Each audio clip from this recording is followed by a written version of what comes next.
The evening started like any other.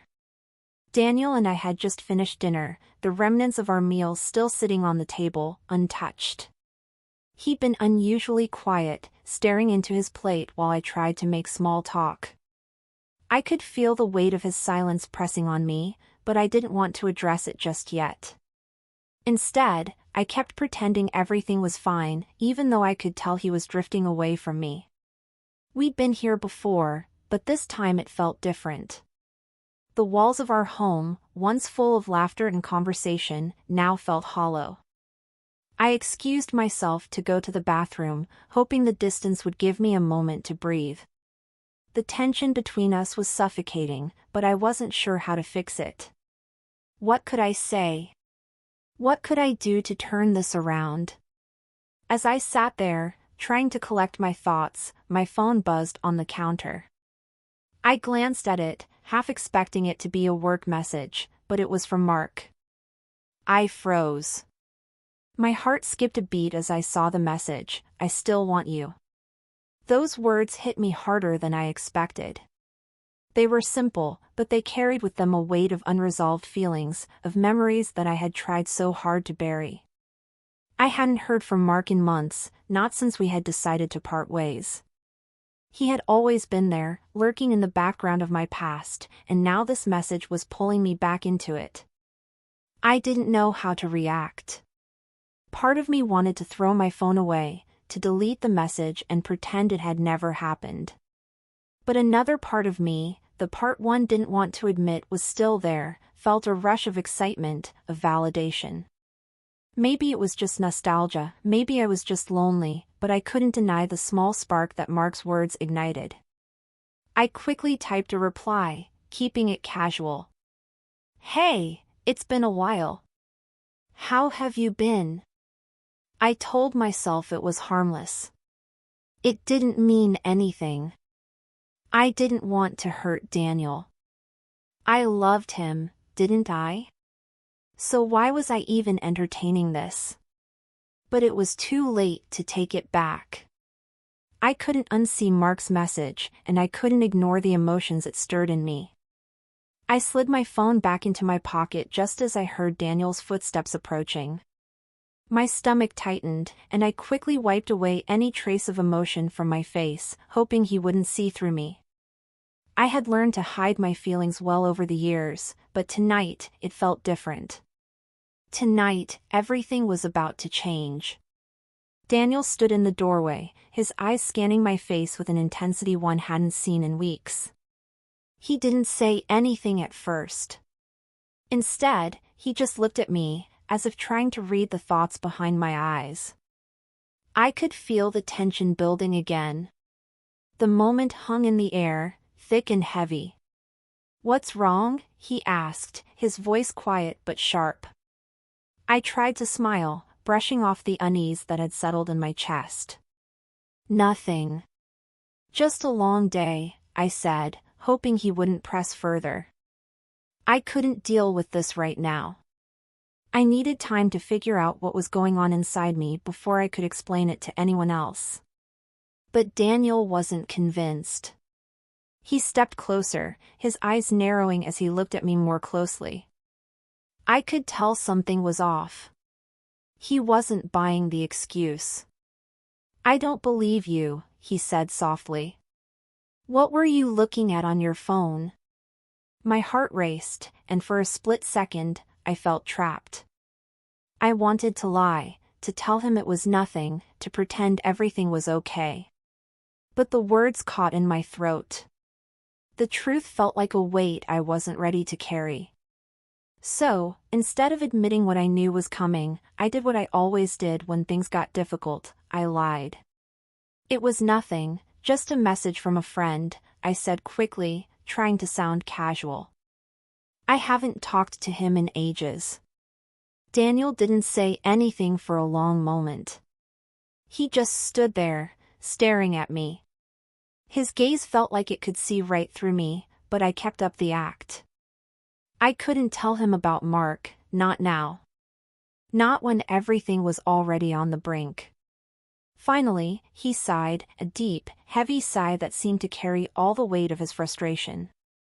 I don't know, Sarah. Something's different. I can feel it. You've been distant lately. I felt a pang of guilt, but I pushed it aside. This was my fault, I knew that. But I wasn't ready to admit it yet. Not to him. Not to myself. I'm just tired, I said, forcing a smile. It's nothing. Daniel nodded slowly, but I could see the doubt in his eyes. He didn't believe me, and I didn't blame him. I had been distant.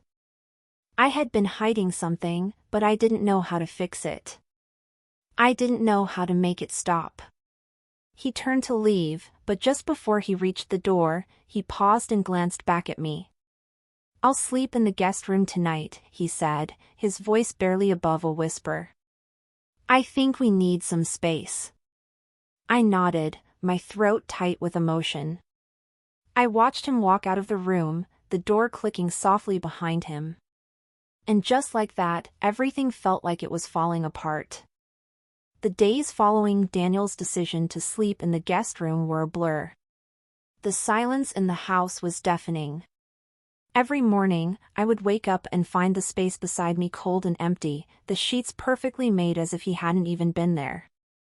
At first, I tried to act as though nothing had changed. I carried on with my routine, making breakfast, answering emails, running errands, anything to keep my mind occupied. But deep down, I knew this was no ordinary quiet. It was the kind of silence that filled the gaps between us, pulling us further apart with each passing day. I couldn't bring myself to confront him. The guilt gnawed at me, but I told myself that if I just kept pretending everything was fine, it would all go back to normal. I was lying to myself.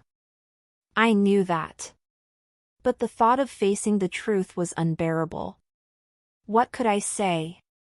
How could I explain the message from Mark, let alone the way it had made me feel? Mark's texts kept coming. At first, they were harmless enough, just a quick "Hey, how've you been?" followed by an invitation to catch up over coffee. But as the days went on, the messages became more persistent. I miss you, he wrote one night. It feels like nothing ever changed between us. I don't know why we ever stopped talking. I could feel the pull of those words like a magnetic force, dragging me back to a time when things were simpler, when I had no responsibilities other than myself. But as I read each message, I couldn't help but feel the weight of the lie I had told Daniel. I had convinced myself that nothing would come of it, that I could control it. But I was lying again, lying to myself, lying to Daniel, and most of all, lying to the part of me that still loved him. One afternoon, I was sitting on the couch, scrolling through my phone when I felt a presence behind me. I turned around to see Daniel standing in the doorway, his arms crossed. His eyes were hard, but there was a deep sadness behind them, like he was already mourning something he had lost. I need to talk to you, he said, his voice flat. About everything. My stomach dropped.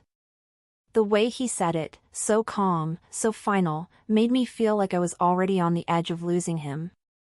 And I knew I was.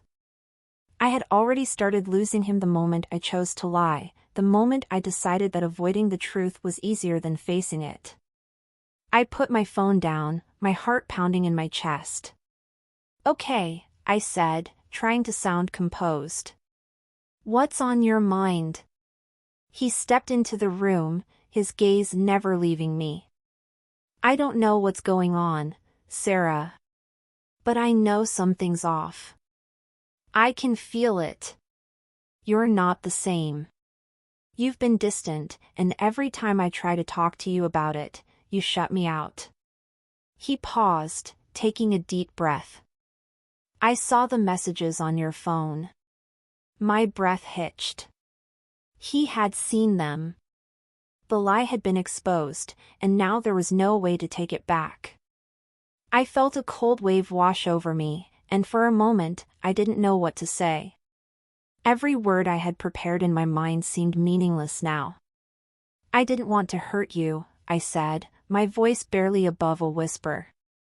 I swear. It's just. Mark, he's just an old friend. Nothing more. Daniel shook his head slowly, his eyes never leaving mine. I don't believe that. I saw how you looked at your phone. You can't hide it from me anymore. I know something's going on between you two. I felt my throat close up. It wasn't just the guilt, it was the shame of it all. The shame of betraying him, of giving in to something that was so easy to dismiss, but so hard to explain. Mark's presence in my life had always been complicated, but it was never meant to be like this. I wasn't supposed to feel this way, not with Daniel.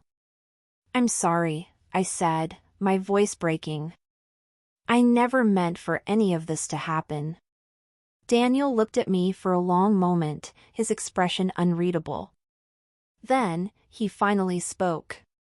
You don't have to apologize to me.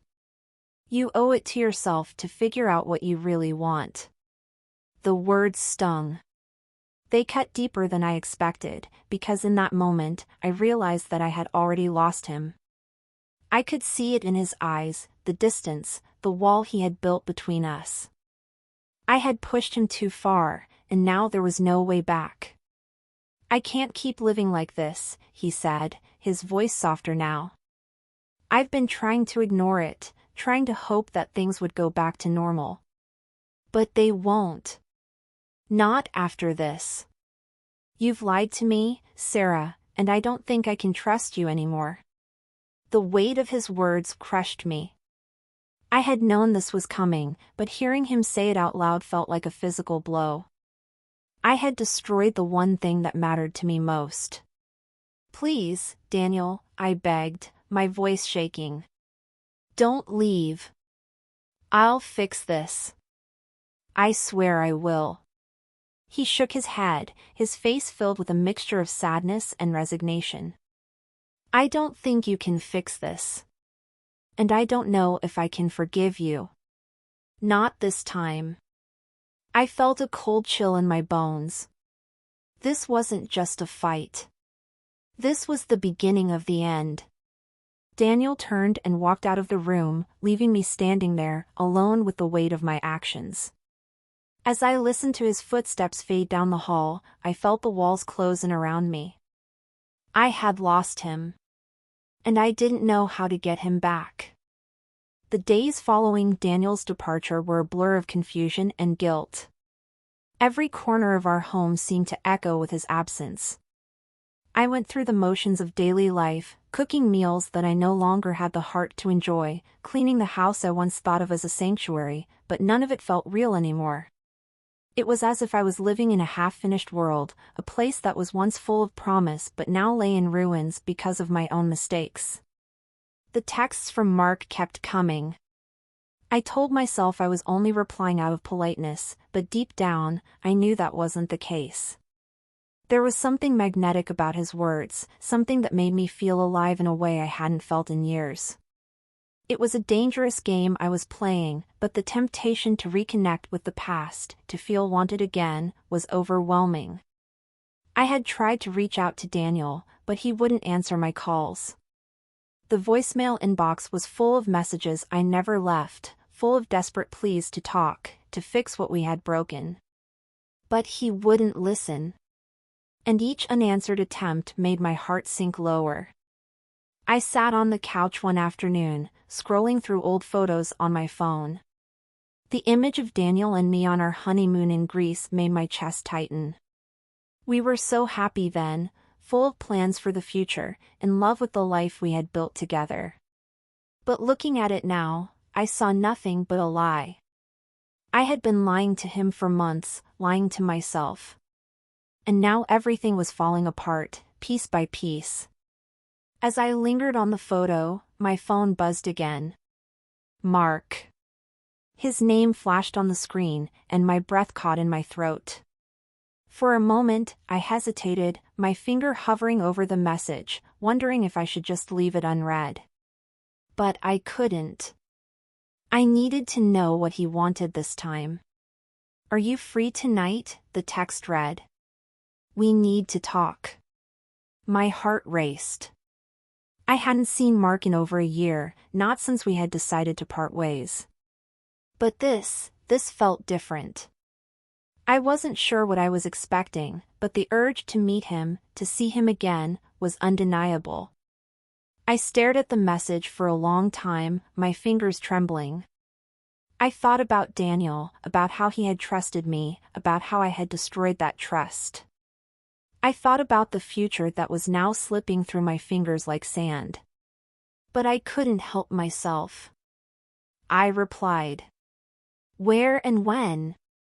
The reply came almost instantly. "Meet me at the park, 7 p.m. Don't be late." The words were simple, but they felt like a promise. A promise that things could still be fixed, that I could still fix what I had broken. But deep down, I knew this was a dangerous path. I knew I was risking everything, my marriage, my integrity, my future, with one simple decision. As the day wore on, I couldn't shake the feeling of dread that had settled in my chest.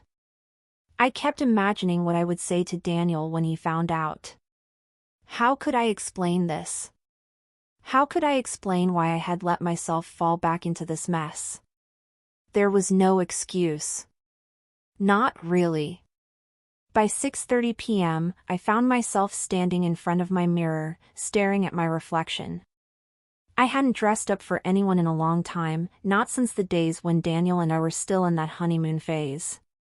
But now, I found myself putting on makeup and choosing a dress that made me feel confident, even if only for a few hours. I wasn't doing this for Mark, not exactly. I was doing it for myself. For the woman I had been before all of this started. The woman I had lost along the way. When the clock hit 7 p.m., I left the house, my heart pounding in my chest. I drove to the park with a million thoughts running through my mind. I told myself that I was just going to talk to Mark. Just to catch up. But as I pulled into the parking lot, I knew that was a lie. This wasn't about talking. This was about something more. Something dangerous. Mark was already there, sitting on a bench beneath a streetlight. His back was to me, and I hesitated for a moment before walking over to him. When he turned around and saw me, his face softened and a small smile tugged at the corners of his lips. He stood up to greet me, and for a moment, I felt a sense of relief, like I had come home to something familiar. "Sarah," he said softly. "It's good to see you." I nodded, trying to force a smile. "It's been too long."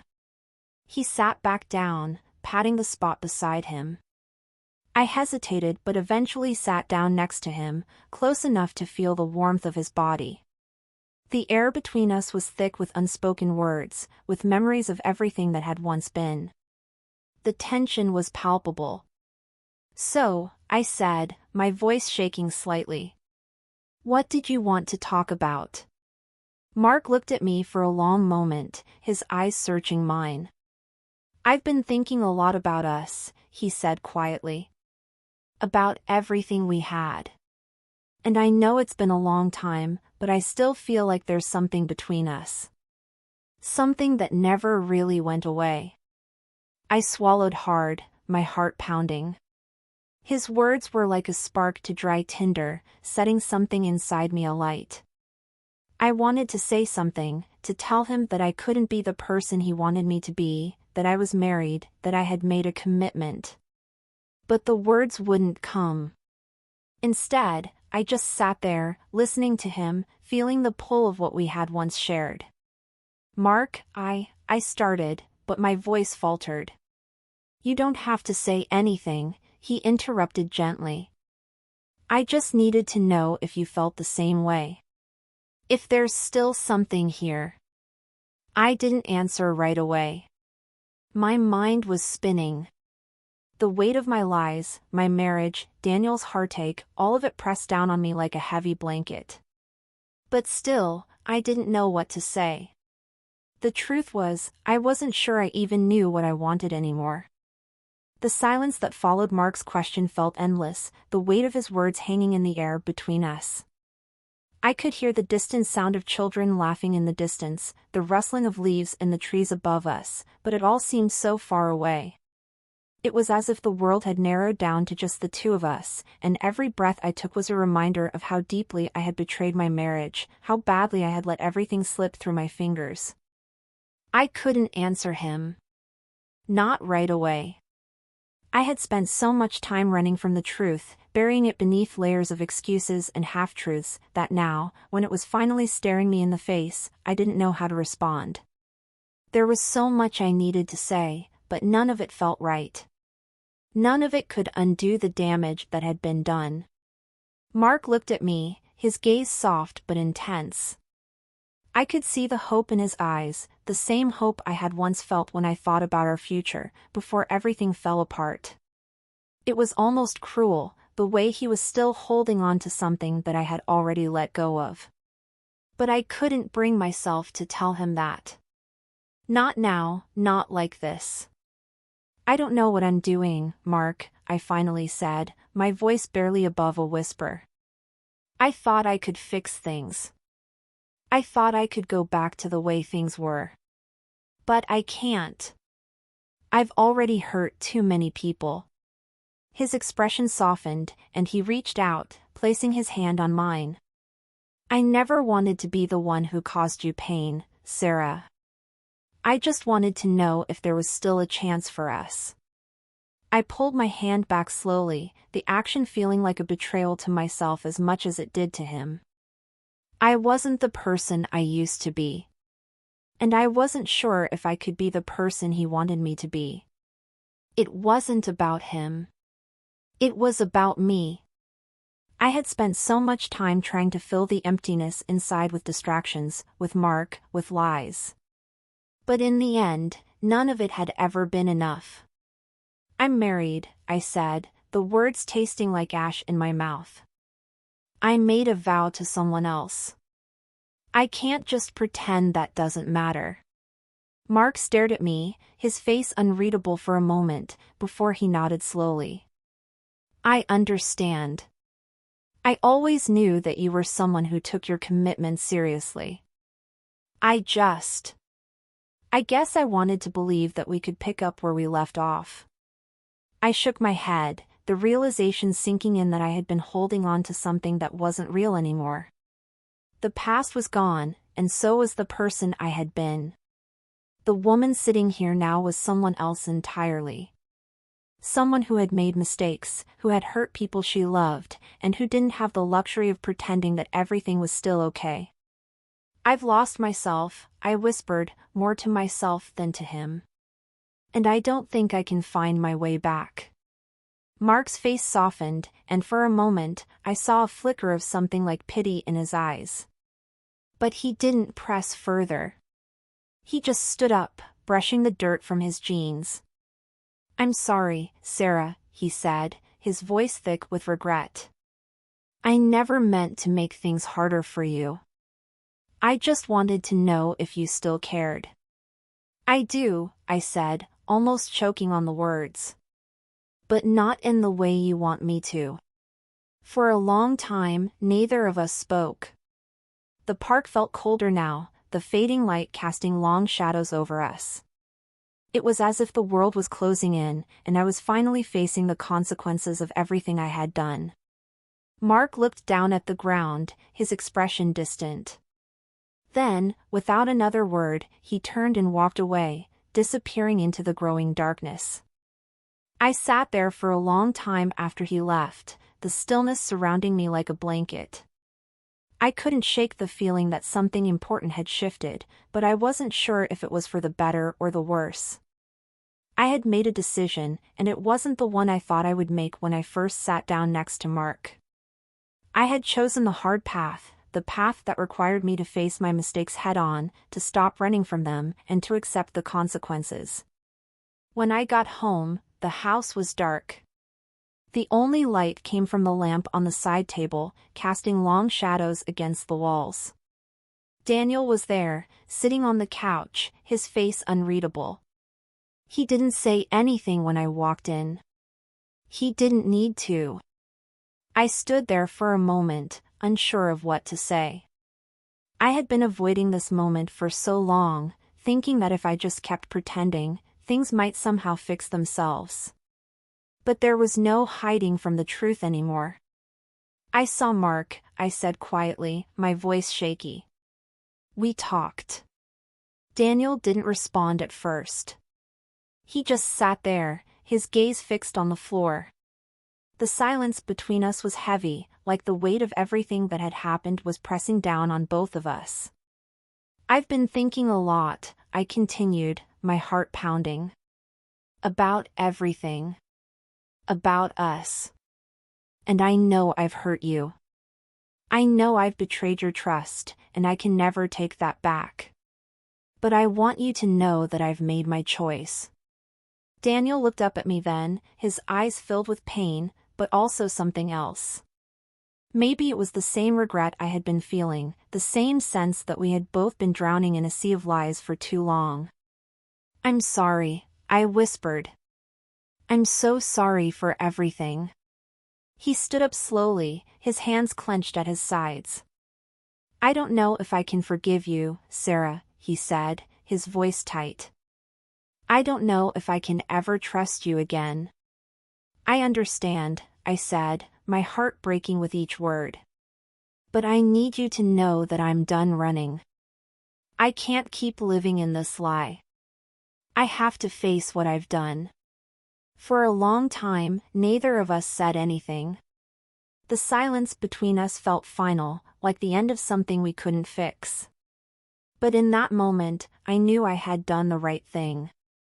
I had chosen the truth, no matter how painful it was. Daniel walked past me without saying another word. He didn't slam the door behind him. There was no dramatic exit. He just left, and the sound of the door closing echoed in my chest like a death knell. I didn't know what the future held, but I knew that I had taken the first step toward healing, even if it meant losing everything I had ever known. As I sat there in the dark, I realized that sometimes the hardest decisions are the ones we make when we no longer have a choice. And even though the road ahead was uncertain, I knew one thing for sure: I had finally chosen to stop running.